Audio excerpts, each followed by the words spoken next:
Now, the first reason why YouTube is my favorite sport is because it is addicting. I see YouTube as something that you can always get better at. Is the closest thing to sport that isn't sport. I find myself every day looking at things with YouTube as a creator and finding ways to improve it, bro. And I'm telling y'all, if you guys aren't playing a sport, if you're not a professional athlete, if there's something you want to get into that might be worthwhile for your future, I say YouTube is something that you get into. I'm someone that always liked to play soccer, right? I love to play games. I like to see myself getting better at things.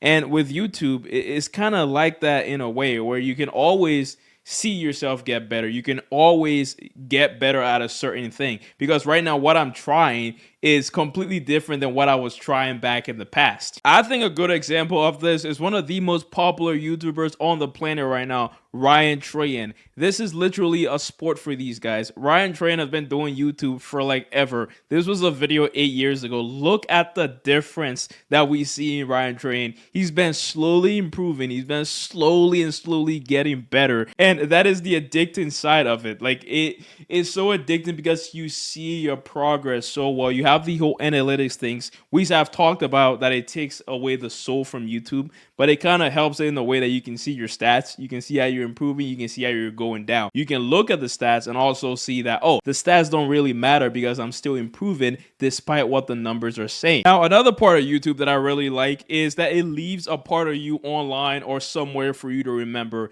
It's kind of like a catalog. Think of someone like Mr. Beast, for example, when he first started YouTube years ago, and the person that he is now. You can see that fossilized record, that historical documentation of who Mr. Beast was. You can see his face. You can see his progression as a human being. And it all comes from him just playing this most irrelevant sport whatsoever on the planet called YouTube that can absolutely change your life. I'm going to have videos of me from like 8 years ago, 13 years ago on the internet. When I'm 50, I can come back and watch this video of me yapping, testing something out. What do you guys are actually watching a video, but you don't know at the background what I'm doing, right? Like, and I can see that in context and see what's actually happening. That's the fun of it, man. Like, this is all right here, just memories.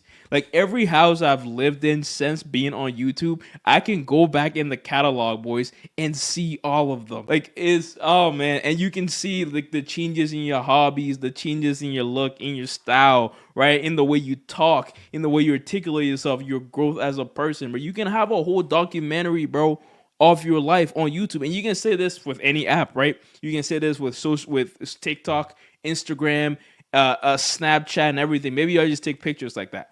But I'm saying, bro, have this shit on the YouTube server. Have people go up there and actually be able to look you up and see some of the things that you've done. It is nice, especially if you take it a little serious where you can see yourself improve every year. Like I talked about the addiction factor. That can be cool, bro. Now, this leads us on to treat it like an athlete, right? Because every athlete do see themselves moving and progressing throughout their life, throughout their stages, right? Shedeur Sanders wasn't that good in high school compared to who he is now. It's the same thing that can be said about a YouTuber. I know it's a weird comparison, but a YouTuber, anything creative can be alike to sports because Shedeur Sanders is trying his best to become the best quarterback that he can be. He's looking at the nuances. He's looking about what makes the throw really throwable. He's looking at what makes his ball catchable, how to read defenses, how to do all of these things. And it's not that much different from what we do as YouTubers, right? We're looking at the optimal way to create things that can entertain people and accomplish the goal and also see our self improve in that way. So when I'm making a YouTube video, when I'm going about my journey as a YouTuber, I see myself almost as an athlete, right? Because as an athlete, what is your goal? Your goal is to get better. And how do you get better? By training, by getting better, by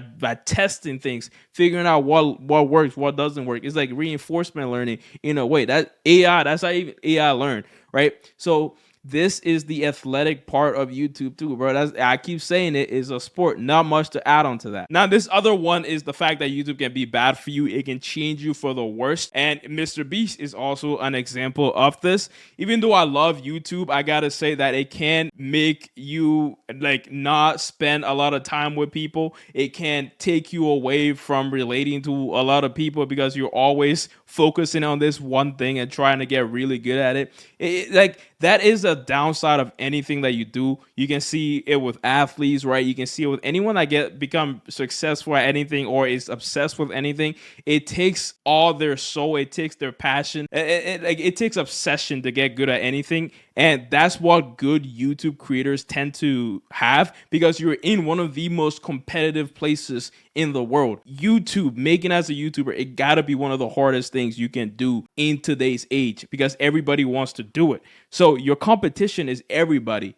And if you're doing it, working or trying to do it as a regular human being, it's gonna take some level of obsession. That is the bad, but the bad can also, you can say, is the good, right? It keeps you focused, it keeps you locked in on something. It gives you that, what's the word? It gives you that goal, right? It has like this gamify thing about it that you're like, okay, I got 2 years in right now. I'm better than anybody that's starting right now. I got 2 years on them, bro. It's all about experience. That's what that bad comes in with the good. And lastly here, I think the point of this video was to just encourage you guys to try. If you're someone that ever wanted to do YouTube, I think this is the best platform out there. This is the best way that people can really like show themselves, can really show some creativity to the world. I think YouTube gives all of us a unique opportunity to share our specific talents. And that is something that we can't take for granted. Guys, with cable, with all that shit, Netflix, all that shit is produced, bro. And YouTube, I know, is gonna go back to the natural part of this shit, where it's all about the people, it's all about the you, where people are broadcasting themselves. I think that's what YouTube is gonna go back towards. Right now, it's very saturated with the kind of content that's on there.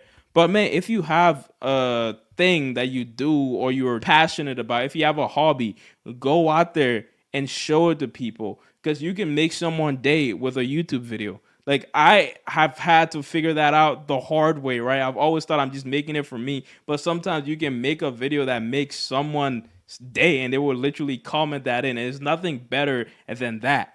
So I would encourage anyone to just dabble into this, not for money, not for clout or anything, just for the fulfillment of creativity that comes out of it. Right now, the point of this video that I'm making, the main point is to test out a new style that I want to do, and this style is recording the intro after I record the video. And also embedded within this method, I am using a new format, which is a point style format. And all of these things are created from my head and my experience. I think after 10 years of doing this shit, I will be able to write a book about it. That's kind of how I'm going about this, right? So it's not like something that you go and do is like, okay, I have to get it today. I have to figure it out today. The fun of it is the journey. And there's so much in that statement.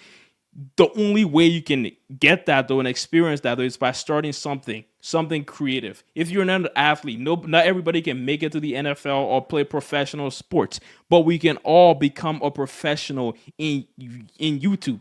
We can all become YouTube professionals, right? It's always there with you. I don't care if you're 50, I don't care if you're 19, if you're 12, if you're 10. You can become a professional, a YouTube professional at any age. So why waste that opportunity? Like, that doesn't make any sense to me. That it doesn't have to be YouTube, right? I'm just a YouTube guy. I'm into that. So it can be anything, but you have the opportunity to become a professional. And for me, from day one, bro, I always wanted, like, at 14, bro, I literally remember myself laying in bed saying I will become a professional soccer player. When I pick up anything, like, I will get good at that shit. The only reason I'm not training my ass off every day to become a professional soccer player was because that goal was time-based. And now I have to do something else to freaking survive, right? I can't be a professional soccer player anymore, but I can become a professional YouTuber. And I know the importance of time. I know that every year that goes by, yeah, I may not make it right now. Every year that goes by, that's adding clout, or just that's adding knowledge. That's adding experience. That's adding to my prestige as a guy that's trying to get up there. So I know I can become pro at it because it's not time-based, right? It's something that is all about you doing it and being consistent at it. That consistency builds that momentum, and you keep doing it. You keep having fun with it. You just keep figuring shit out. And that's the fun of it. No matter if you become a great YouTuber if you start this shit, you become a great YouTuber in like a week. What a YouTuber is creating videos. You're going to be doing the same shit your entire life. It doesn't matter if a video flops. It doesn't matter if a video doesn't do good or a video do great. you still have to do the same shit. So none of that matter. And the fun part of this whole shit is just to do it and have all of these things, the addiction, which is fun, the sport like thing, the fulfillment of creativity, the everlasting memories of you on the internet for people to see long after you're gone. All these things are cool. And that's what I wanted to yap about today. Let me know your thoughts down in the comments. Woo!